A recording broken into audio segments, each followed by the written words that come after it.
here we are in 1697. Yeah, I gotta stop smoking. And my cough just isn't going away.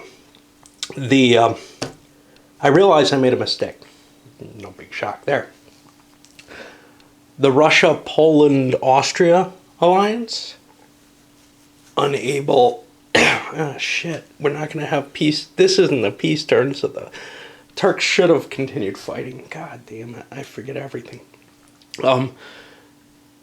I was unable to declare war because I thought I had been at war with Turkey. No, I was at war with Sweden and France with that alliance, right? Not with Turkey. So this war turn may not end because we may well see that triple alliance coming in with this Hungarian revolt in place. You know, just so many screw-ups left and right. There's too much to keep track of in this game. Of course, there is an EU as well. There's no question there. But I haven't found the means yet in this one. In EU, I've got a lot of little, devices that I built up. My first playing was pretty damn miserable, I would guess. So that's actually a lot of the cost that you've been seeing throughout this. Anyway, like I said, I pulled the damn random chits. Nothing too exciting, no remix, which I was kind of expecting. There's a pain in the ass, though, with these suckers, because they're all in French. And, some of them I can recognize, but what was the recent one? Yeah, I know what incompetence means, but I don't know what it does. I much prefer the EU method of having to look up in the events to find out what the hell's going on. Here you got to do it anyway, but you got it in this mess of a rule book. Now, and normally that wouldn't be the case. You'd have it on this sheet of paper. One little sheet with all the events on it, which would be really helpful to have in English. Like I said, they just didn't, they did a tremendous job of translating the rule book and the appendices, but not everything got translated. And then, some of the player aids and stuff like that are just not available. So the events are translated and in here, actually, but they're not in a particularly usable fashion because they're sandwiched in between rules and the appendices. So something that you have to refer to quite often, which really should just be a separate document. That would have been more helpful. Anyway, I got a lot of discouragement here, and my whole life I have a lot of discouragement right now, so I don't know where I'm going. Often in the commerce phase, and that's what I'm going through right now. You're left with options that are, if this is a revolt, it would clean up during a peace phase, so it's probably not even there anymore. This is the author counter for this game. Anyway, getting confused.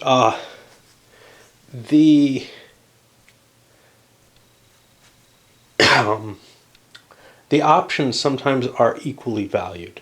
So, for example, for England, they could go in here for, not absolutely, by the way, they could go in here for a manufacturer, which is worth $3 instead of the half of the expected $4 that they're getting on the sugar. But because they have a taxation or exclusive policy, one of those bucks goes into the national treasury. Overall, that's usually a good deal, but right now the English are looking to compete with the Dutch. They want to try to bring the Dutch value down because it's clear if they leave here, I get that same expected $2 plus money for my company, for my national treasury. But the Dutch are going from an expected $2 to an expected $4. That's because there's no merchants out anymore. So anyway, England's not going to pull out of there. The Dutch actually did pull out of a competition in order to take advantage of that kind of situation where they would get the same expected value. They actually help somebody else more, but at least they're getting some money into their national treasury. because right now national treasuries are a little weak. They've been. Usually it's not the case. Usually in this game, maybe because I've been playing incorrectly in terms of not capturing all of the degradation events during a war, but Holland hasn't even been at war. Usually the economies seem to have been able to handle the wars far too well. This last one, though, lasted a few years, and it's not over yet, and it's really caused some issues. All right, time to roll. See who wins the couple of competitions there are. There aren't many. There's so few merchant ships. Trade totals were ridiculous. They made, I think, 43 this turn, which is enough to guarantee a triple, which they actually did. I haven't rolled for the structure decreases. I forgot they had that. And that meant they got 2 prestige, 1 for double and 1 for being top dog. Spain also got 2, 1 for double, 1 for beating France. I hope I put them both there. I'm worried I may not have. And France lost 1, although they made their payment. But now everybody's got to make quick checks to see if they lose a fleet. And that's going to be on a 5 or more for England. France is going to lose 1, and Spain. That's all we got now, just four trading fleets, because the Swedes have been knocked out. So France is going to lose, I think, their last fleet. And this has gone for good in the sense that they can rebuy it at $5, but it comes off their structure. Negotiations in this game are always kind of difficult. It's a clunky system, there's no question about that. Anyway, this ended up not being that terrible a piece for the French and Swedes. Only 3 demands were able to be made, I believe. Only 2 territories out of those demands, and those territories were New Orleans for the English, which I should put a little flag for, because I'm going to probably pull out of there, which gives them control of the cotton market up here, which is kind of a nice situation for them. That chases the Dutch out of there. They're not going to be able to make money off that anymore. Which is the big reason for that particular choice. And let's see, Prussia took Sweden's Stralsund, which pretty much knocks Sweden off the continent now. We notably did not get the English capture of Champagne did not go over to Spain. They had a claim to it, but they relinquished that in light of getting something else, which was the political concession of the Savoy is now their minor. And let's see, there was a minor financial settlement, which means France has 3 years to get $12 to Prussia and $12 to Spain. And this is what our situation looks like after that conversion. Sweden hit a down to minimal prestige, which is why they're up so high. They took a $10 debt for that. Now, during the financial phase, I have to remember to clear out the war loan that Sweden has. That's going to perhaps convert into more public debt for them. They're not terrible shape. They only have $10 right now. That's the kind of thing you can afford the interest on. France's public debt is ugly, though. 65, which means their interest on that is, what, like $13 a turn? That's more than half their revenue. They're, going to have to kind of get lucky, maybe with some of the taxation, etc. In addition to that, they have the stupid pensions. So they're in trouble in terms of their total revenue stream. And probably Dutch money is not going to go towards helping them recover from this war. Now, the unfortunate thing is, we're still in the political phase. It was just kind of the first step in it. We go to minor controls, but the most important thing is the declaration of war, which we're expecting to prevent this from becoming a full peace turn. If it doesn't go off, though, we'll have a peace turn next turn. Shit, forgot about the William III here. Yeah, so if it weren't for William III, the English could have entered a war. They traded for a commercial casus belli chit from Prussia. They traded a wound chit. If things last long enough, they'll get a shot, but we'll see. However, the Russian casus belli worked, and now we have the Poles, Austrians, and Russians moving against Turkey in a new war. This counts as the same war phase, and in a way, the Allies, the English alliance, moving against Holland would have been a kind of bad time, just because these countries are already a little weakened. And they're going to have to recover from the damages that they've taken. So, it looks to me like we go to the income phase. Taking things slow, I went shopping today, and my body's really fatigued from it. Okay, well, during the purchase phase, times are still tough for people like France. Couldn't afford anything and barely afforded to pay off their debts. They got, what, $4 spent out of it. They still owe 20. They're probably not going to be able to make it without taking out even more loans. That's not a good idea. But bankruptcy is more loans as well, which seems sort of counterintuitive, but you can end up in a real death spiral in this game. Of course, you can get out of bankruptcy without paying money. So, or you get out of debt without paying money. So that kind of works out. You know what I haven't done? I haven't converted Sweden's war loans. I've got to look that up, and I'll show you how that works. But largely, huge armies for Poland, Russia, Turkey, back on the board. Leaders, each of the countries had a leader, but actually Turkey had an additional one. Now they've put their newer leader, Köprülü, on the board and kept, what's his name, Mustafa. I don't know if it is Mustafa. Their newer general, their older general is actually in the pool, which means he may have shown up here. The reason I don't want him there is he's past his due date. He's got a good chance of disappearing at any point. So I wanted to make sure I had my most long-living general. In fact, Sobieski back here, I believe, is also past his due date and is starting to stink.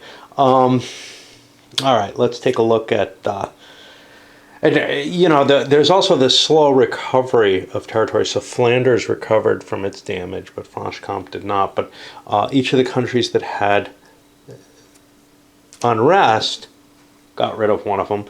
But notably, because this is a war turn going into a war, there's actually potential for, and there was, unrest in Poland a little bit, and most painfully all over Austria. There's even a revolt there.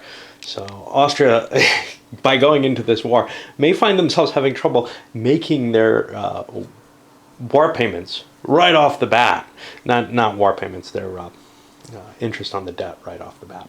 All right, let me look up, what the hell was it I'm looking up? Yes, the recovery from Sweden's war debt, which perhaps will mean nothing. So the net effect of this is a simple table.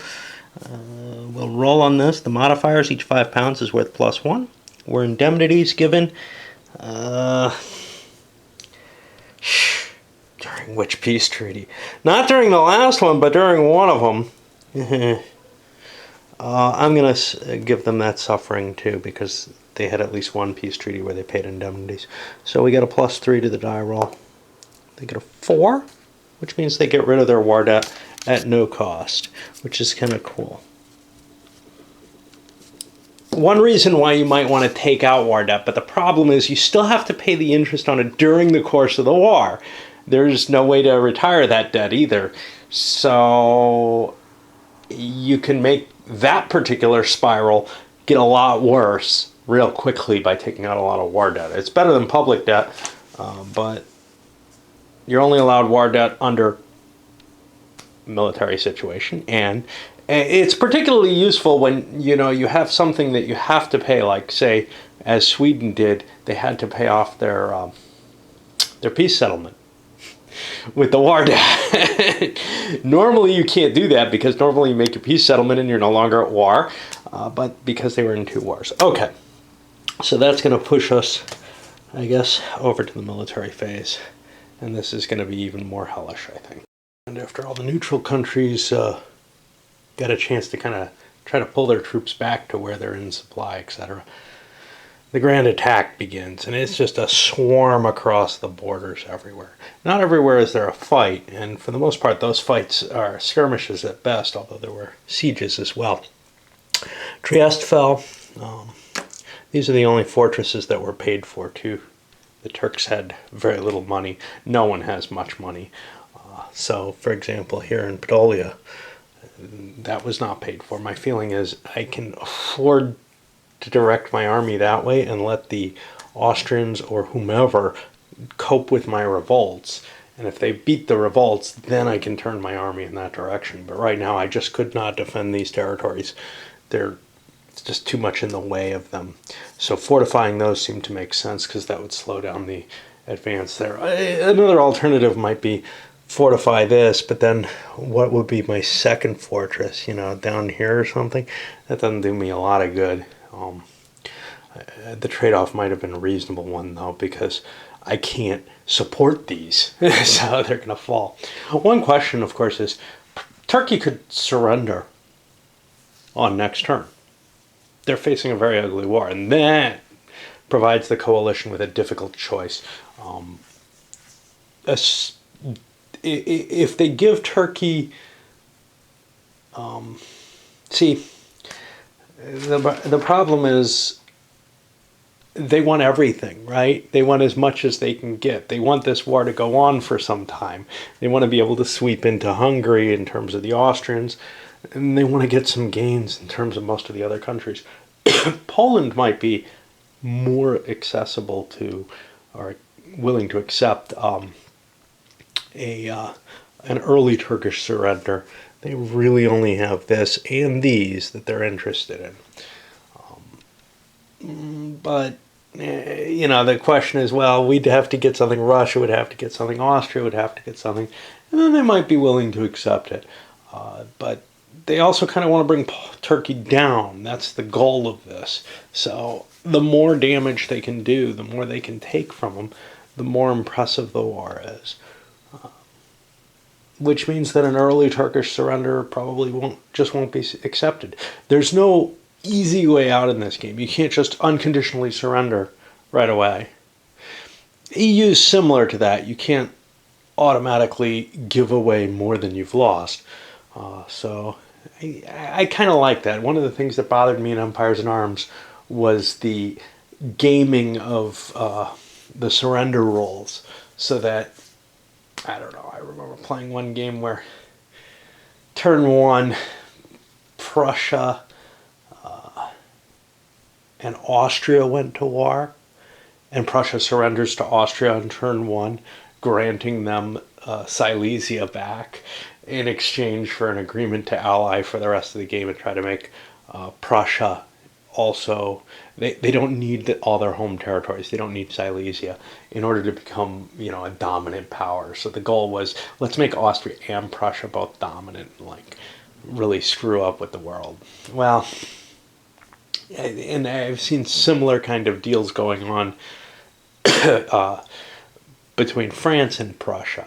Just this, okay, we're going to declare war, and then there will be an immediate surrender that gives me everything I want, just kind of by this automatic free sort of way. I really hate that kind of gaming, and the nice thing about both this and EU is they largely avoid it. They also have secession rules without, a war being present. The royal marriage is in EU. In this, you just have the right to cede territory, as long as it's not national territory. All right, on to the Turkish side. Ugly alliance. These guys automatically get first swing if they wanted, and they did.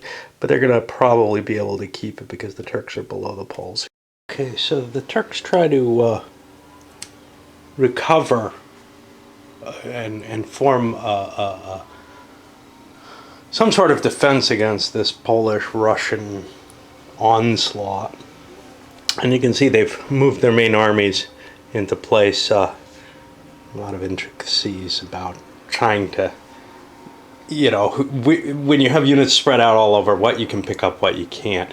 I've got my own kind of rule of thumb on it. I don't know how well it works in terms of aligning with the actual rules of the game, but I don't feel like puzzling them out again. I think mine work fine. There were 2 battles, both interceptions by the Alliance forces. In one case, the Poles intercepted this Russian army, and they actually had numerical superiority, but they lost enough units that they lost, including attrition losses from a retreat back into a rebel-held area. I think they lost 3 units, and the Turks only lost 1. Over here, though, the where are they? I guess they'd be Cossacks or something. I don't. It's the remnants of the Horde. It's the Crimean state, and unit was trying to withdraw into here after the Poles had already advanced to intercept this unit. And they couldn't withdraw into here any better because there were still forces there at the time that battle was conducted. Anyway, I was just thinking when I looked at this, it always kind of surprises me how long the remnants of the great Mongol hordes were still here, the Tatars and everything. This is Tartars. This is something that stretches back, and you just don't think about it. You think, at least I think, that Russia, reached sort of its modern strength in terms of a European power much earlier than it actually did. The reality is, this is a country that hadn't reached the Black Sea yet. The Siberian expansion isn't done yet. And if you play EU, you really kind of get a feel for that, although Russia is too hosed in that game, for how late Russia actually comes about being a power. It isn't really until Catherine the Great that Russia is a real power outside of that regional kind of Baltic power. It's in Peter's era, it's a power struggling with Poland and with Sweden. But it's not really viewed as a fully European power in the sense of being able to, express any kind of power into Germany, for example. But by the time you get to Catherine, it's established that. And it's also established the eastern realms to a great extent. So it's just something that amazes me all the time. Anyway. That puts us to the fall movement turning. Yeah, I'm taking things slow now. And the push forward, mainly into Hungary, is going on now. There's sort of I noticed something I screwed up, by the way. I forgot to take Hungarian reinforcements, so I threw a couple more on the board, but not where they affected anything. But one thing is that the territories taken by Poland, or presumably Russia if they move in, aren't as valuable as the territories taken by Austria, which is to say, Austria has a disputed territory situation on all of these areas.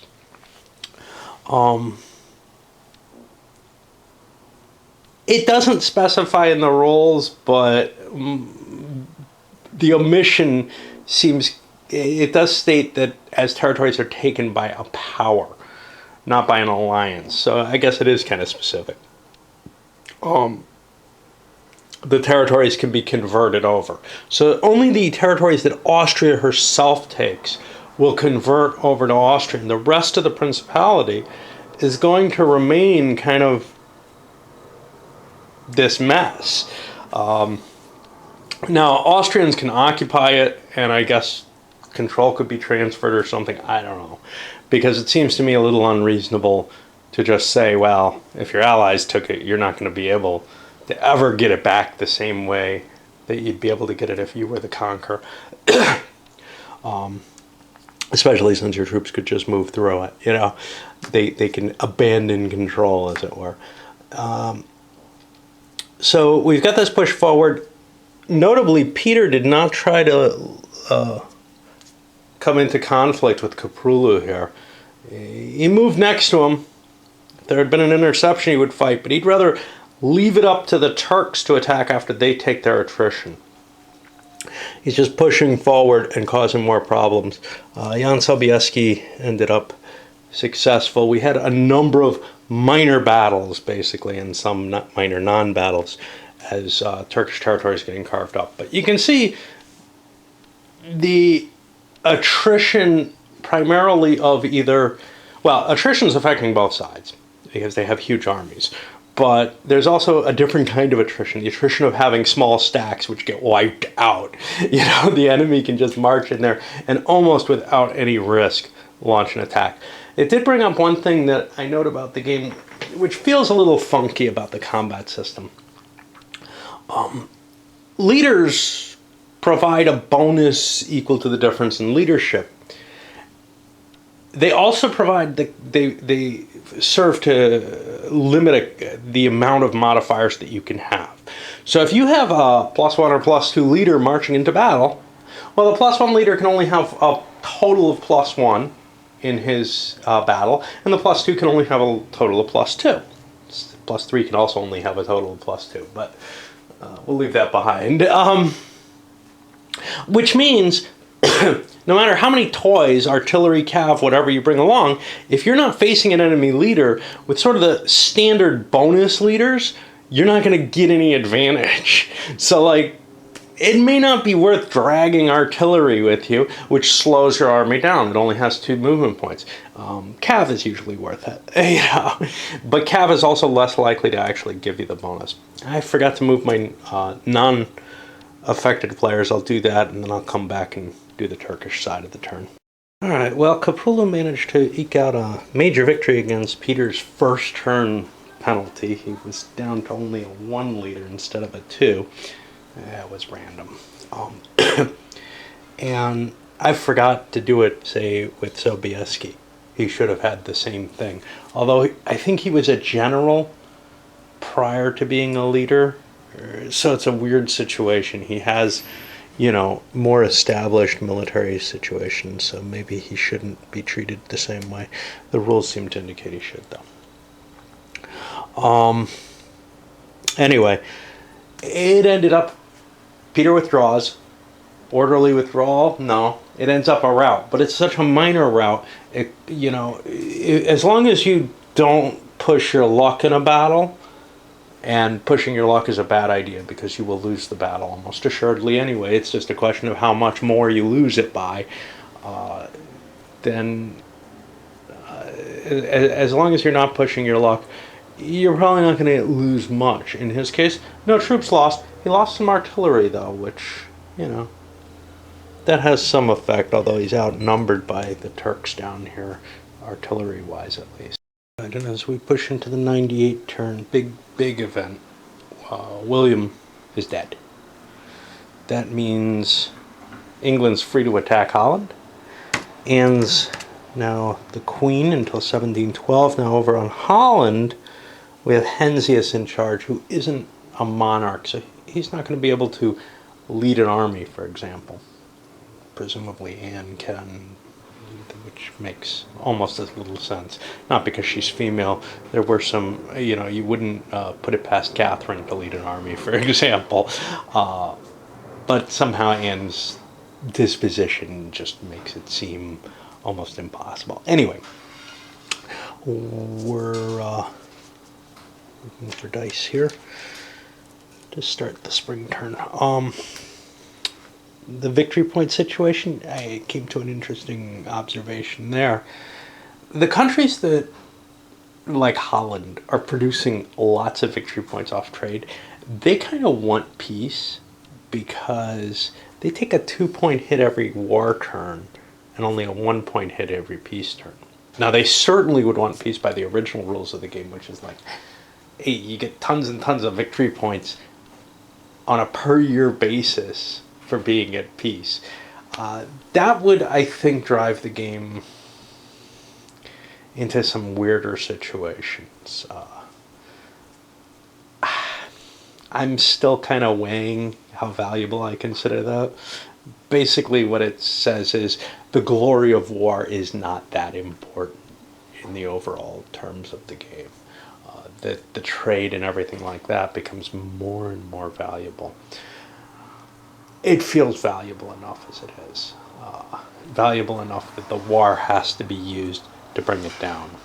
Right, after a remix that canceled out a bunch of cool looking things, we ended up with a famine in Russia, replacing the pestilence that had been there, and a revolt over here in Dutch New York, which isn't going to change ownership or anything. Once the war happens, it disappears like any revolt would. So, the fact of the matter is, though, Holland may well be at war. However much that affects things, it's hard to tell. I remember the English still have an Irish problem that they're just ignoring. There's no reason to deal with it. Unless somebody's going to intervene in Ireland, it'll calm down on its own. I find that a little disingenuous, to tell you the truth. It does provide for one problem. As long as that revolt still exists, someone could demand that Ireland, using a political settlement, could demand that Ireland be given its freedom. In which case there would be an Irish country, and that would be a permanent disadvantage for the English and probably cost them some victory points at the end of the game. I don't know. Unfortunately, the victory point systems per scenario, none of them seem to take into account, hey, these are just national interests always, right? So like Austria is continuously having, I want all of Hungary, because that's a conflict between Austria and Turkey that's expected to have some effect. But I haven't seen anything that says, hey, you lose Ireland, you're going to lose some points. I would seriously consider tweaking around and playing with this game. It's not like the victory conditions are or have to be particularly terribly balanced. What you have to be careful of is the EU type position, which is, you get a big mondo pile of victory points for doing something that's very hard to do, and you actually lose a big pile for not doing it.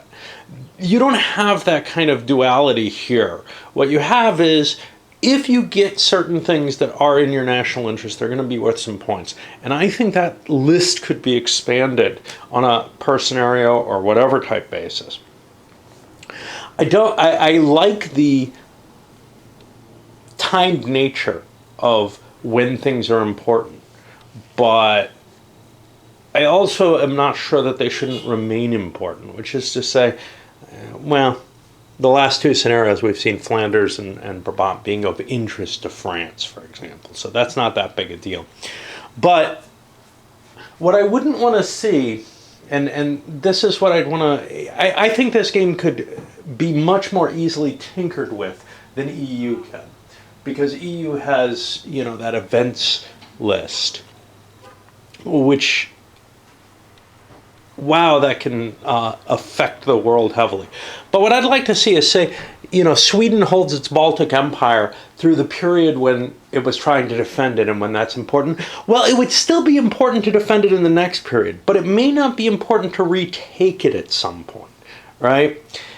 That's the kind of mechanism that I'd want to try to build into this system. I'd want to work to make this more, not really historical necessarily, but more believable in the sense that when you look at a country's goals, that their goals wouldn't slide away. They wouldn't disappear just because they historically did if the causes don't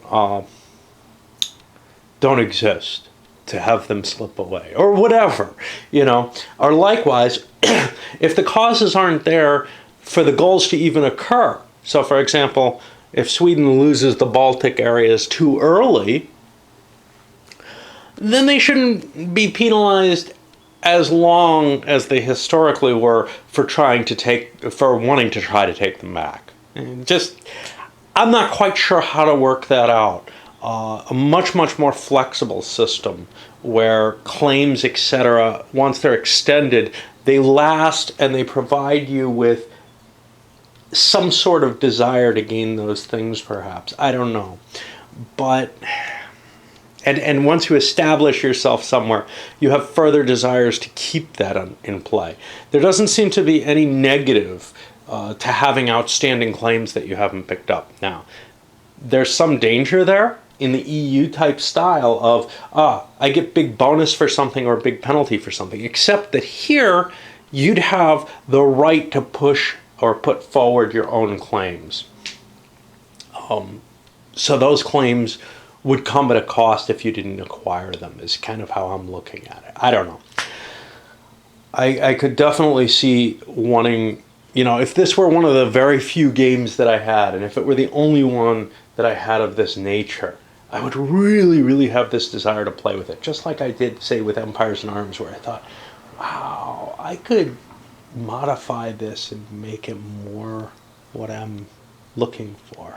Commercial situation is getting absolutely ridiculous. The Dutch again had enough to do 3 points, and that caused decrease in Spanish merchants. They lost another ship, so they're down to 3 structure. The English are at 4. The Dutch are still at 13. They're choosing not to spend to build up their structure because they get the 3 times chance of knocking other people down, which improves their profits.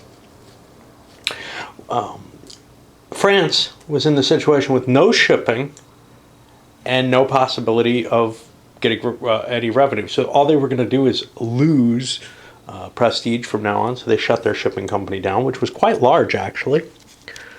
But I don't remember how big it was. I think it was 6, and it's maybe 5 after last turn. And it's just gone now because they didn't have enough money in the company to rebuild. So that's it's down to 3 players playing in the shipping realm, which makes it more interesting for someone maybe like Turkey or Sweden or even France to try to get back into it, because there's a lot more. There's only so many slots, basically, and there's a lot more opportunity to grab something where you're guaranteed to make a couple of bucks and therefore be able to get some prestige off of it each turn. Although, unless the Dutch get brought down, they're going to be able to have this tremendous power of doing the continuous competitions, which drives everybody away. That's why we'll be going to war this turn. And speaking of which, we're moving into the diplomacy.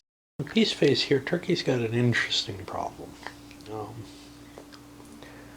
They don't think they can win the war.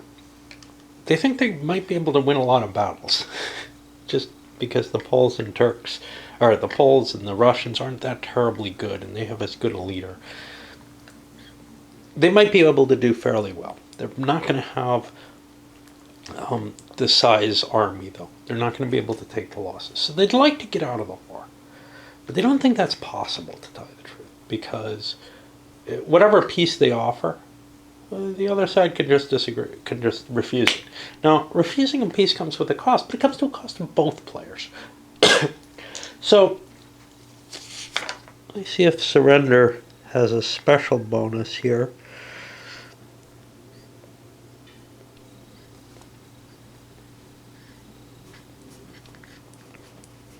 Yeah.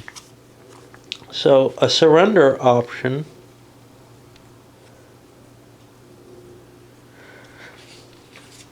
the winning player still has to make their demands.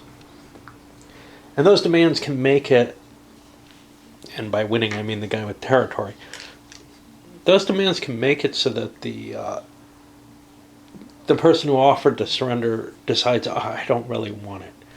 Other options, status quo compromise, all that, none of them are going to give any real effect here, except to lower the prestige points. And Turkey doesn't really want to lose prestige points. They're gaining a lot of them. Whereas, now granted, if they fall below 15 in the course of the war, those will be banked in the temporary prestige level, which will help them.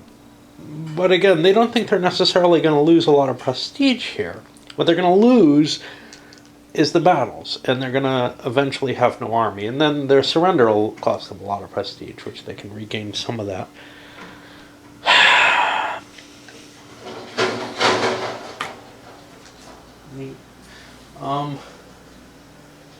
Speed bumps.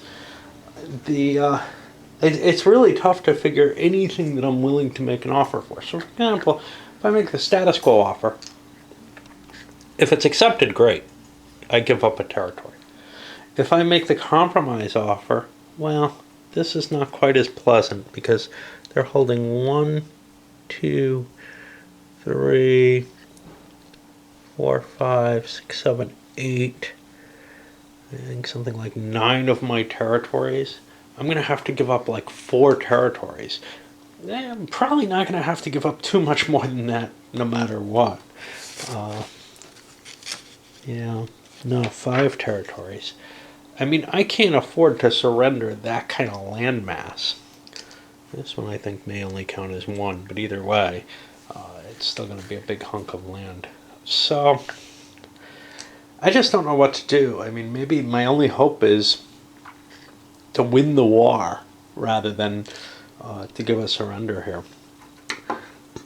I think my chances of that are very low, but that's just where I'm sitting. Now, for the Anglo-Spanish-Prussian alliance, as long as there's no peace, they don't want to declare war on Holland yet. They want to get their navies consolidated. They've actually spread them out, thinking, hey, there's advantages to having smaller stacks.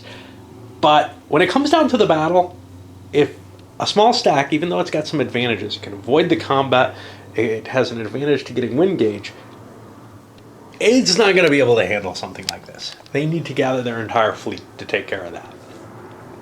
So I think we're not going to see a whole lot going on in the diplomacy phase. The correct term is the political phase. And we did see one thing happen. Holland managed to finally pull Bavaria into the game, into their orbit. They have a tremendous set of allies here. Spain was the only one with money. They took a shot at Portugal to try to disassociate it. But man, the Dutch are going to have a significant ground army when you start considering Denmark, Bavaria, Portugal, and of course smaller things like the Palatinate, Baden, Oldenburg throwing troops in. They may be a match for that big old Prussian army in Germany with all their minor allies. Remember, Germany doesn't, or the Prussians don't have their bonus yet. And if Holland could kind of, I don't know, they're not going to be able to get Sweden into this war, or France, because those guys are obligated by treaty to stay out of wars with the people who beat them. So France has something they might sell, Casus Belli commercial, which would reduce the cost that England would pay for the Dutch war. Remember, England made claim to like Zealand, but the reality is they would rather not have to pay prestige, even temporary prestige, for a while. The economies are definitely still stretched here, especially the people now at war. We're beginning to see unrest and even rebellion showing up in Poland. Poor Turkey has so much of their economy gone. Austria, I think, has enough unrest that they're not getting any income anymore, so they're going to have to be taking war loans out. They had to take one out this turn just to stay afloat. They bought an extra unit with it, but that's not a salvageable situation. And the problem is, if they can't pay their debt, they go bankrupt. Well, bankruptcy adds to your debt, actually. Oddly enough, it's not something like an EU going bankrupt lets you clear your debt away, at least. Here, it's going to add to your debt, so you're going to continue paying more and more in interest. Eventually, I think you can, like with the commercial companies, end up in a position where you cannot recover unless somebody floats you money. You just will never recover from it. That's very disturbing and completely ahistorical. Bankruptcies were usually, when we look at something like the French bankruptcies, or even the Spanish ones were fairly Philip had a whole series of them. I think he underwent 4 bankruptcies. So they were a fairly common occurrence, which might seem to indicate this kind of spiraling. And you know, the French Revolution destroyed France as it was, but it didn't create nothing there, right? There was still a powerful country there. It's just those debts disappeared, essentially. And although there were other problems in finance still, there were a lot of, you know, it doesn't make a lot of sense to say the country still stays saddled with the debt. And in fact, what it really doesn't make sense is to say it's got more debt. I guess you could end up looking at it as the country in a permanent state of chaos. It's just very, very disturbing because you're not allowed to even take out more debt if you can't pay the interest off your revenues.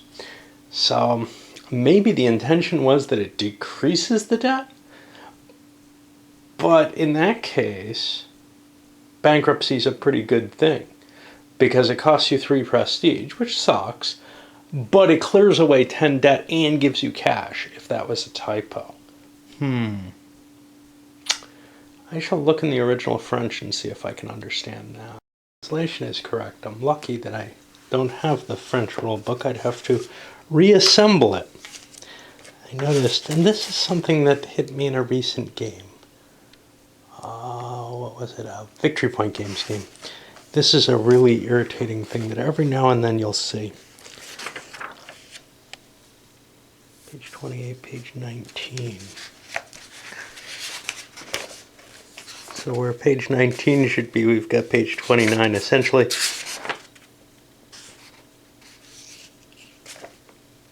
well, actually this doesn't make any sense at all.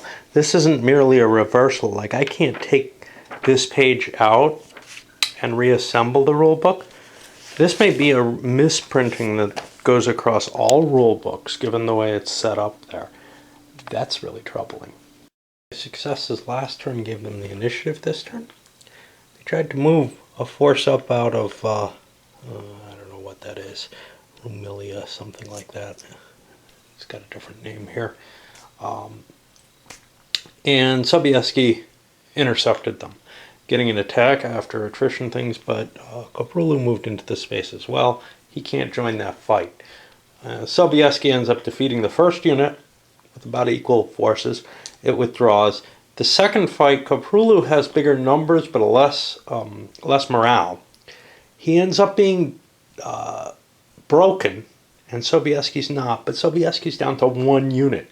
So he withdraws instead of the Turks withdrawing, taking the loss on it. Net value was the Poles gained a point off of that. But you know what? Yeah, that was the Turkish turn. So now I get to take the Allied turn where they get to perhaps take revenge, and we could see, well, Peter's probably not fast enough. Oh, yeah, he is. He has no artillery with him. So one of the reasons for withdrawing to protect the artillery, but another was to protect Sobieski himself. Now, he might die at the end of this turn anyway. Well, at the end of the year. But a 2-point leader is a very valuable thing to have. Now I have another one up here, but I don't want to just discard them. The Polish army is getting kind of threadbare here. The Russians still have some pretty good numbers. Peter gathered forces swinging through. He grabbed Sobieski's artillery from the Poles, but otherwise, mainly this is just Russian units coming in. Koprulu tried to intercept him before he made that rendezvous. Failed. Peter moves in, but then the attrition, he lost 3 units. He didn't want to keep fighting, so he didn't make a search roll, which means it's now up to Koprulu to try to decide where he wants to pick off. He's got a bunch of pieces that are kind of weak there that he could start his attacks on. Danger, of course, well, any of those units could intercept him, but he's willing to fight any of them, really. He's got the larger army on the field. The only danger is what this guy might end up causing. So, like, if he starts stacking, Peter might try an interception through there. Of course, that's getting him kind of in an isolated position on his own turn that he'll have to work his way out of. Sieges against the Hungarian rebels. At the end of this, start of next year, we should see some of these territories, well, at least this one, go over. Actually, Istria also is a disputed region. It's disputed between Venice and Austria. But since Austria has it on their disputed list, they can just take it. They can't do that with Austria, which is disturbing to me somehow. All right. During the Turkish side of the fall turn, and they went first, I tried to assemble forces here and in Rumelia or whatever. Peter intercepted them after they assembled, drove a battle there that happens after all the movement and attrition and everything, where he ended up winning and driving them back towards Constantinople. Koprulu, though, moved forward and defeated in detail the two armies that he was facing. He didn't destroy either completely. We've got him here and here, but he did a lot of damage. So we've got kind of a mixed bag where the Turks ended up gaining some prestige against their enemies, but they didn't win all three battles. And now the big alliance gets to choose what it's going to do to try to assemble its forces for another attack. Some of its forces are, conducting sieges and such not, and I may have to lift those sieges to be able to meet the threat with sufficient force to put it away, basically. And the brave Turkish stand looks like it's over. Sobieski, I may have said Casimir by mistake, he was earlier, defeated Koprulu. More forces are moving down. They're going to be able to sweep through the Turkish territory and take the piece that they want. 5 full claims perhaps, but certainly a decent amount of land. In addition, the Austrians want to keep going with the war so that they can conquer all of Hungary and convert it over. It's every 2 seasons, or something has to be in your hands for 2 seasons. So these two converted, and I handled them in the income charts. I'm going to have to recheck everybody's income, I think, at some point. It's just so hard because reading this map is almost impossible. Vienna fell this turn. Peter has like 1 unit left, yet he's got 5 Turks under siege. So he might be in a lot of trouble if the Turks come out of there. We had, geez, I must not have done these. It was a small force that got hit, so it was only a 1-point victory. But anyway, we're seeing Turkey in a hopeless position, but they don't have the right to surrender if the Allies don't want their surrender.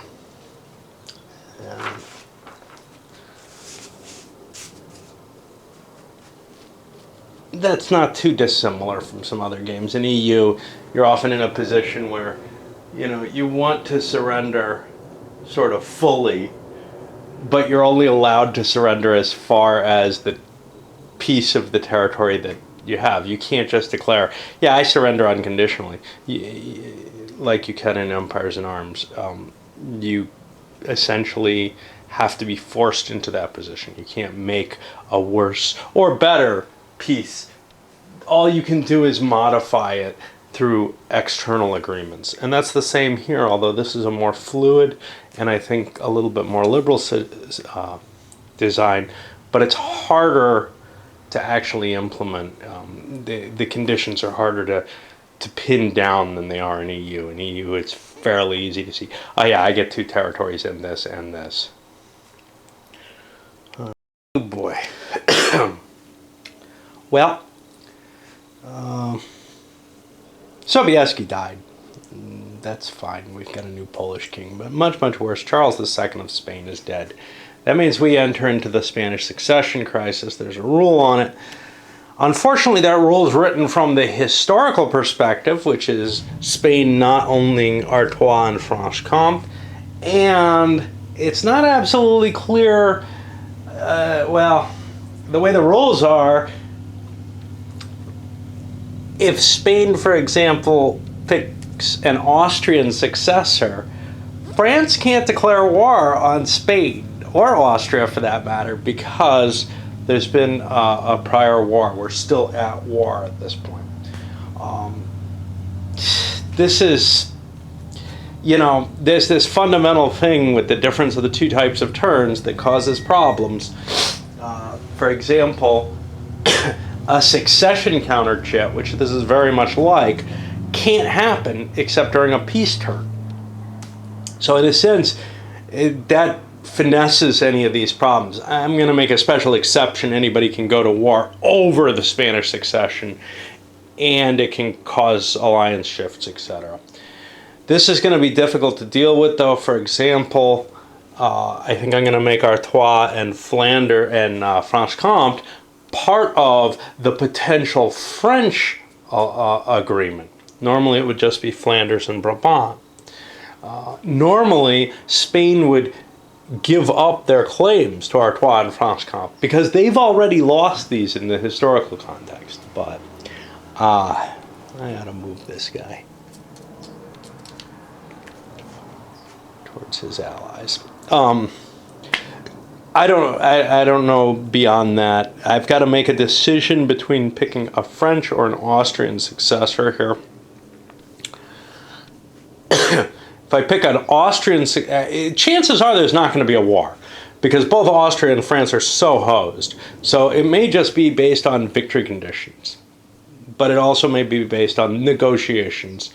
There's a lot of free negotiation in this, allowing things like Gibraltar to change hands, Spain to change their trade policy, which they probably want to do.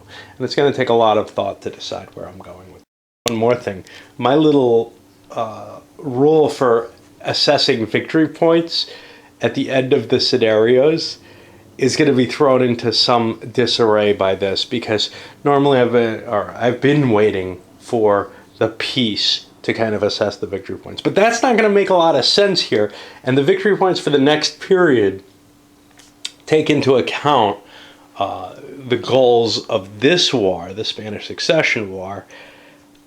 I almost feel like I have to freeze this one in time and have its effects applied now, before the Spanish Succession starts, which is kind of a flux period, right?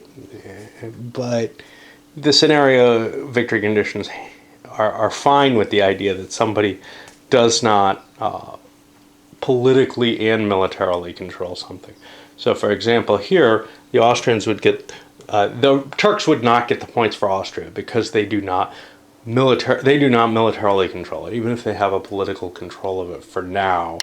And that's fair. They're probably not going to own it. This was a painfully hard decision, and like all painfully hard decisions, I put it off as long as I could, which is why I'm not really looking for work as well as I should right now. When I looked at things, if Spain couldn't really get a deal with France.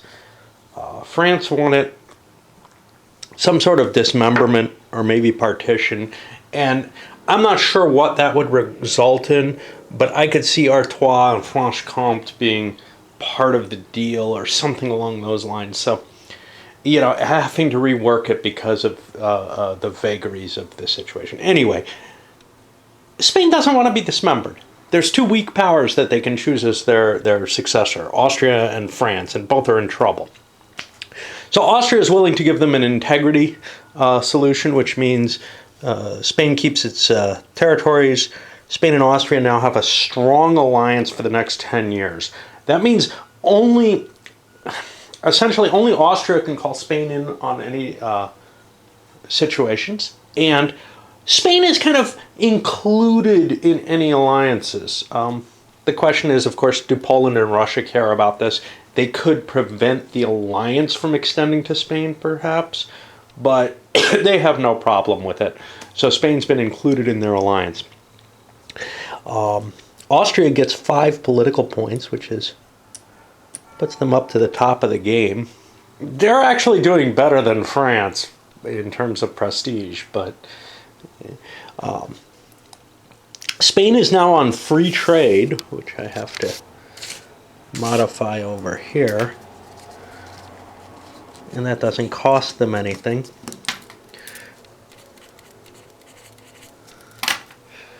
That could cause some issues. The gold is now available to everyone. With France, the deal would have been kind of nice. It would allow French fleets access as if it's a taxation policy, but there were too many other problems, and France no longer has a trading fleet.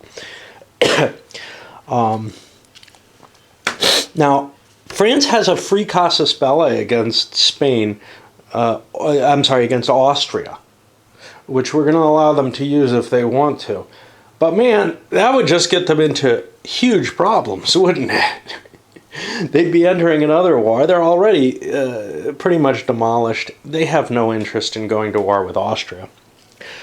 And if there was a war, England and Holland would get a casus belli against France or Austria. So in general, we have a peaceful transition, probably because of the earliness of the date of this, to the heir that had been kind of accepted by all of Europe. There was a Habsburg heir that everyone said this would be fine, and I think he ends up becoming the emperor. And then they're like, whoa, that doesn't work. I don't know who we're talking about here. They have Leopold as the current, but it would be the next one, Joseph, I think. That would make sense. Anyway, one of the problems with this, the world expected Charles to die earlier than he did. So, in a sense, in keeping things with the historical, dates, they kind of make it so that the actual succession crisis probably, almost certainly, will not happen prior to the period when it did. Whereas, if the game more carefully tracked the royal lineages, etc., and the deals in here, and that would be an exciting game. One like this or EU that kind of mixed in the blood royale type thing. Somebody brought up a discussion about Crusader Kings. Is there something like that out there? Unfortunately, there's not. There's too many. It's too detailed to really capture all that. But something that captured the inheritance lines very nicely. And then that being a place where disputes can arise from. That would be very nice. There was an attempt to mix Blood Royale into EU, but it's not sufficient still.